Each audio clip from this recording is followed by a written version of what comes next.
The NFL hiring cycle is complete. And, Chad, let's hand out some rankings, shall we? Let's do it. I think it's you and I will agree on the consensus that the Patriots crushed it. Was it all fair for Gerard Mayo? No, not for what one and done actually means for being a first-time head coach in the NFL with that roster.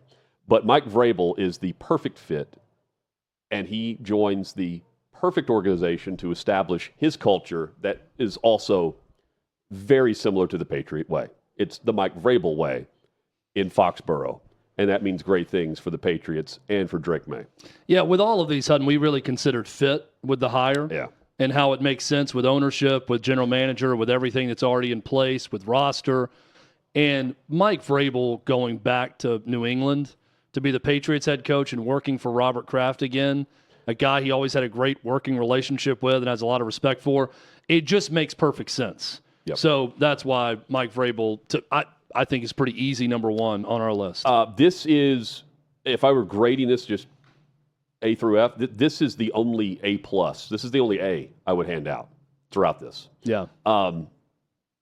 The other thing about the Patriots here is even Robert Kraft admitted it wasn't fair to Gerard Mayo and still went out and got that. That's how much he was just sold on. He's never gone through a hiring process.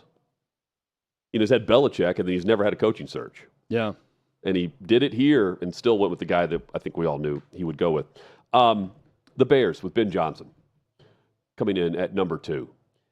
This has been really quiet overall, I think. But the pairing of the guy who has been extremely patient in Ben Johnson, waiting for the moment to pounce, right? He does it in Chicago with Caleb Williams after turning down opportunities the last couple of off seasons and trying to run it back with Detroit, stays in the division, and I mean at the podium is even calling out the Packers. Yeah, it's I like it, and I put it this high because it's kind of like what we talked about with Jim Spagnuolo. Yeah. If the Raiders would have pounced on him, take something from a division rival. Take a leg out of the... Yeah, like you've got this trophy on your mantle, and I'm going to take that trophy from a rival. And that's what the Bears did with Ben Johnson, taking him from Detroit. So that part of it I like. It's almost like the middle-of-the-night theft that we got your guy, your young offensive mind, and now he's going to work with our quarterback that we believe in Caleb Williams. So I probably put a lot, maybe even too much weight on that part of it. But that's why I think Ben Johnson's perfect for the Bears, because it's taking something away from a division rival. Well, and I like the staff he's putting together. He has Dennis Allen as his defensive coordinator now. Former head coach, of course, with the Saints, and that's what if you're a play caller and you're a first-time head coach, I think it's extremely difficult to just do that right out of the gate. And he's going to do it because he's got the experience where Dennis Allen's going to be the head coach of defense in Chicago, and they've got a quarterback that they can absolutely win with.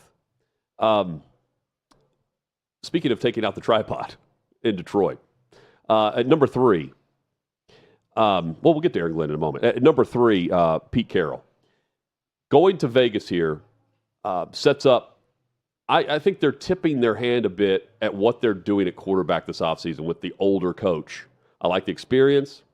I don't necessarily like their roster, but I think that changes with what they could do at quarterback. And Pete Carroll's going to be able to handle whatever ego you want to bring in, for instance. Yeah, it's safe.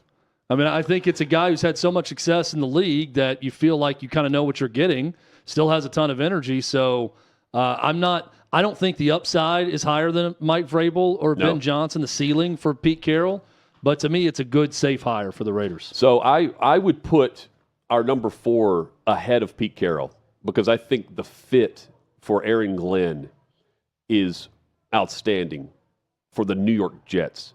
The organization that had so many problems that they were interviewing how many general managers and how many head coaches throughout the entire, just mix and match and just see what happened. And they end up with the guy that's perfect. They got it right. I don't need to see a game. I can tell that they have a coach who wants to be there, not just taking one of 32 jobs open. Yeah. And that's important. I think Pete Carroll, for instance, Chad, takes he doesn't have the same passion for the Raiders as what we just saw from Glenn. It matters to him to be there. The Jets had to find somebody like that, and they did. Yeah, it's a guy who loves it. You're not going to find many people who talk about what it means to be a New York Jet, but that's Aaron Glenn. So there are times that someone's selling you something, you're not buying it, you're not believing it.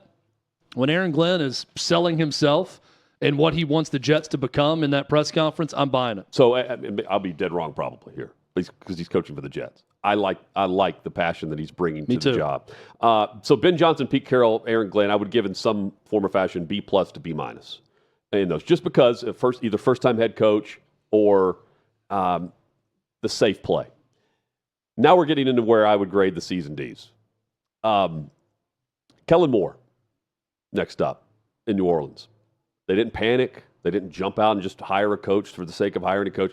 They didn't do what Dallas ended up doing here, which is just hiring from within. They made sure that they were going to get their guy, and then once they knew that was going to happen, all good. We'll go offense. We'll go young coach, and we'll stick with the history of trading a lot of coaching talent and scouting department talent with the Dallas Cowboys. Former Cowboys offensive coordinator. Now, once the postseason's over, Kellen Moore ends up in New Orleans. Maybe with a new quarterback, maybe not. He's very non-committal there. That means they got to be patient. He's with a very patient organization. So he can stand at the podium and not back Derek Carr definitively, because the ownership there is, it's good for a young head coach to stick around for a little while. I like that they knew exactly what they wanted and they got it in Kellen Moore. I'm still, great job with Philly. Yep. So-so record with Dallas, even though the offense was pretty good at times while he was there. Yeah. But I think they led the league in scoring. Hutton, I'll say this. He's fifth on our list for a reason. Well, okay. He's fifth out of 7 for a reason. So I'm not doing backflips over it, but New Orleans seems to like what they got. I mean, did the guy even have a press conference? I don't even remember seeing a clip from his presser. It took so long for him to hit the podium. I just read the excerpt about him talking about Derek Carr and not being a little bit non-committal, and kind of said the same thing he did about everyone. Hey, I'm looking forward to talking to him. So I put on my list C- for that hire. A C- for Kellen Moore is great because he's not Liam Cohen.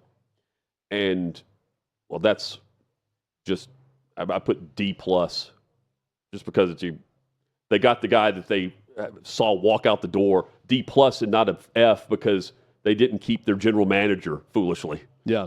They end up not keeping a guy that no one wants to work with, even though this guy, Cohen, he was a tool. Yes. At his presser. Great way to describe it. And just the overall D, maybe the effort was an F, I thought. Dallas with Schottenheimer. Just his attempt to say Duval puts Liam Cohen, to me, I think it's a dead last tie between Liam Cohen and Brian Schottenheimer. Not excited about either one of those coaching candidates. And you know what, though? For what they're going to do for those respective organizations. And not at all. It's for different reasons. Cohen is about Cohen. Schottenheimer is about Jerry Jones for me. That presser, it was just get rid of McCarthy just to hire from his staff and whatever. You want to talk about just trying to fall back on a crutch. That's what it felt like. Yeah. And that's what they did. Easy grades? I thought pretty much easy grades here. No real debate. I think just ranking them out. It was ranking them out. A little close to saying something else. Ranking them out, Hutton, was very simple for me. Yep. And for you.